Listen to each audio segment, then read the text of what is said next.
Hello everyone, welcome back again to my channel.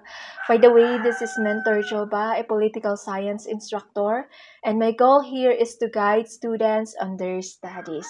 Alright, so if you are new to my channel, please don't forget to like this video today and subscribe to my YouTube channel in order for you to get updated on all my video uploads every week.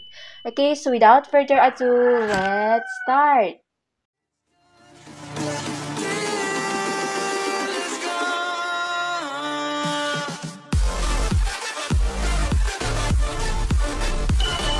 Alright, so for this tutorial, I will be sharing to you 4 examples of cultural globalization. So one of it is McDonaldization. Second one is spread of foods and dishes. Fourth is spread of fashion. 5, spread of political ideologies. So actually, you can just search this in the internet, but let me try to explain it a little bit. Alright, so number 1 is McDonaldization. Sabi niya dito, this is a term that is coined by an American sociologist, George Britzer, to describe the increasing cultural conformity.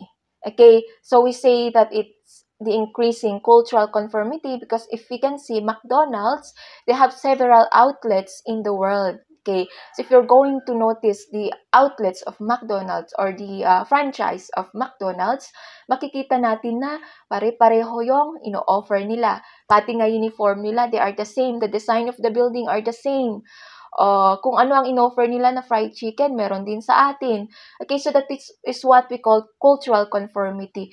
We are adapting the culture through that McDonald's. Ina-adapt natin or nagkakaroon tayo ng taste of McDonald's because of the idea of cultural globalization. Yung kultura sa United States na nire-represent ni McDonald's ay na-encounter natin dito mismo sa Pilipinas dahil na taga-Pilipinas tayo because of cultural globalization.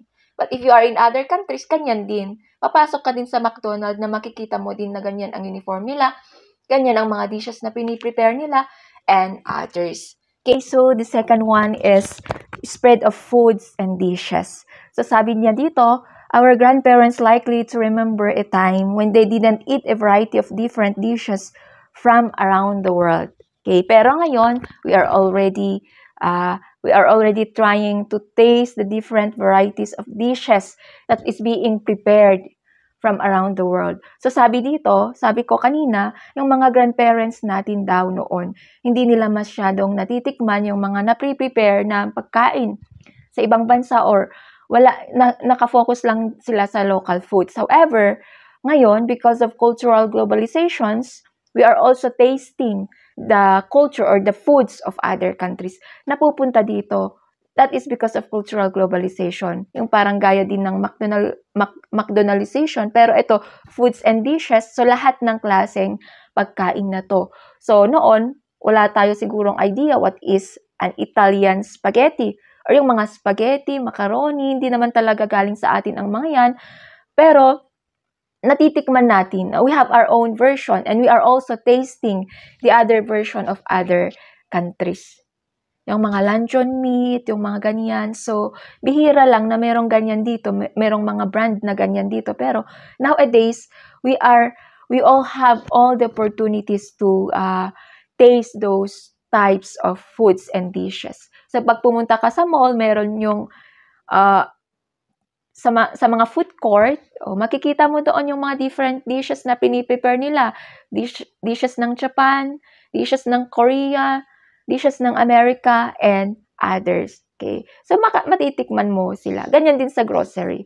Alright? So, that is an example of cultural globalization. So, now we also have here the spread of fashion. Okay? So, spread of fashion. Hindi na lang Filipino fashion ang alam natin. We are also trying to adapt the fashion kung paano manamit yung ibang bansa, paano yung mga dances nila, so paano ba natin idala ang mga damit natin. We are adapting it. Napapanood natin yan sa mga television. That is why we are also trying to adapt it. So kung mapapansin ninyo, maraming mga Filipino na gumagaya kung paano manamit ang mga Koreans, paano manamit ang mga Americans, and the likes. That is fashion. Ganyan din sa music. Okay? So, yun yung mga ibang naidudulot ng cultural globalization sa atin. Alright? So, lastly is the spread of political ideologies. So, sabi dito, cultural globalization leads to the spread of ideologies and beliefs. Okay? So, yung mga political ideologies, that is also part of an example of cultural globalization. So, yung mga belief ng ibang bansa na i-spread, let's say, for example, is the capitalism and democracy. So, hindi naman talaga sa atin yan, pero it's because of cultural globalization. We are adapting also to other countries on how other countries governs their country, kung paano nila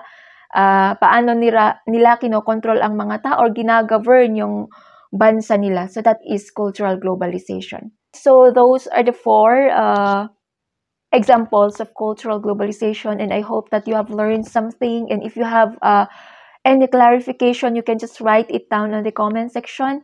And if you want to request topics for me to discuss, you are also free to write them down on the comment section. Alright, so again, if you are new to my channel, please don't forget to like this video today, share it with your friends, and of course, subscribe to my YouTube channel in order for you to get updated to all my video uploads every week. And also, please don't forget to click the notification bell. Alright, so goodbye everyone.